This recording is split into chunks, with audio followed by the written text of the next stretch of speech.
Pak Wawan, jadi apa sih tugasnya BIN dalam gugus tugas percepatan penanganan COVID-19?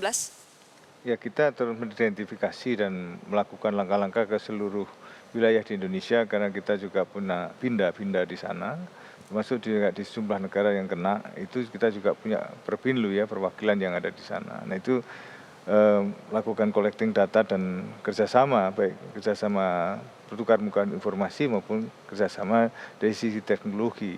Ini terus dilakukan itu. Nah kalau di dalam sendiri kementerian lembaga kita bersama-sama dengan Menko Polhukam, Kemenkes, kemudian Kemenlu, kemudian dari TNI Polri, kemudian juga dari Kimia Farma, dari BNPB, dari kementerian lembaga terkait lainnya, KSP ya, kemudian ini semua ya berjibaku untuk bagaimana termasuk mau mendirikan rumah sakit yang cepat itu di Pulau Galang. BIN memperkirakan puncak penyebaran virus corona akan terjadi 60-80 hari sejak infeksi pertama diumumkan.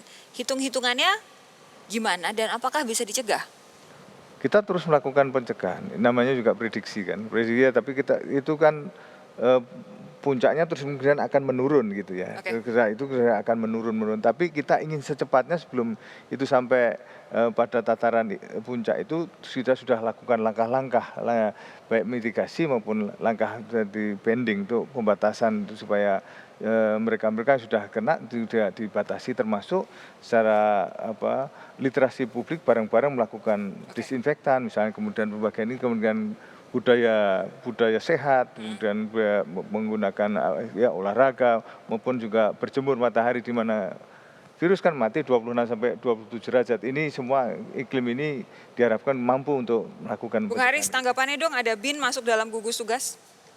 Saya juga bingung. Saya belum ketemu jawabannya dari Pak Wawan barusan. Yang dijelasin dia tadi sebenarnya itu tugas-tugasnya Kementerian Kesehatan yang menurut saya Saudara Terawan itu gagal 2 bulan ini nanggulangin. Tapi ya secara fatalistik ya Presiden terus tiba-tiba nyebut BIN gitu ya. Kalau diserahin ke BNPB menurut saya jauh lebih relevan gitu. Nah kalau BIN itu dia harusnya nyuplai info ke Presiden tentang apa yang terjadi yang mengganggu soal ketahanan negara, soal kesejahteraan, soal itu. Nah disuplainya ke Presiden. Presiden memerintahkan kepada satuan tugasnya BNPB. Tapi kalau BIN-nya nggak ke Presiden langsung ada di bawah, saya juga bingung relevansinya bagaimana gitu. Ya, nah itu yang BIN menurut ini saya nggak tepat. Masuk ke seluruh elemen. IPLX dan KAM kita masuk. Dan informasi pasti juga berasal dari bawah. Kemudian ke atas dan di situ collecting. Dan informasi tetap kepada Presiden. Itu dia Pak Wawan, maksud saya ada di mana-mana, emang tugasnya BIN harus seperti itu.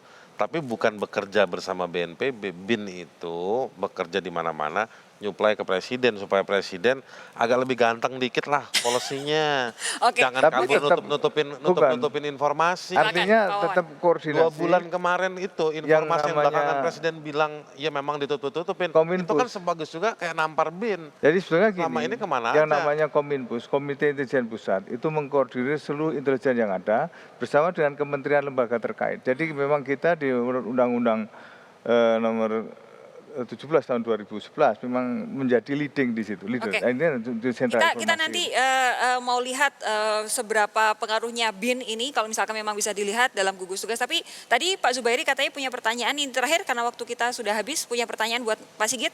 Iya, cara pencegahan penyebaran yang luar biasa ini salah satunya yang dikerjakan di Cina maupun di Italia maupun di Denmark maupun kemarin di Manila adalah lockdown. Lockdown tujuannya adalah agar penyebarannya tidak cepat banget. Pertanyaannya kapan ini daerah Palmerah nih di lockdown, kapan Jakarta lockdown, kapan Depok lockdown, kapan Jawa Bali di lockdown. Jawabannya singkat saja. Ya, kita sudah mempelajari bagaimana daerah yang mendeklarasi lockdown itu ya. Ternyata itu tidak satu model penanganan. Ada yang sangat ekstrim, ada yang moderat juga gitu. Ada yang dia hanya membatasi lalu lintas orang luar untuk masuk dan keluar begitu. Tetapi ada juga yang membatasi pergerakan menutup sekolah. Jadi tidak ada rencana untuk lockdown ini? dengan BNPB dengan Satuan Gugus Tugas Percepatan ini kita yakin bahwa itu akan mampu menangani. Bahkan ketika Pak Budi Karya Sumadi sudah tertular, tidak ada rencana untuk lockdown? Lockdown istana. Ya, itu adalah bagian dari penanganan tugas dari Satuan Gugus Tugas ini. Oke, baik, terima kasih Bung Sigit, Pak Wan, terima kasih Pak Zubairi, Makasih. terima kasih sudah hadir, Bung Haris Azhar juga Makasih, terima Sofi. kasih sudah hadir, Anda terima kasih sudah menyaksikan kami selama 1 jam. Saatnya saya pamit undur, saya Sofi Syarif, sampai jumpa besok.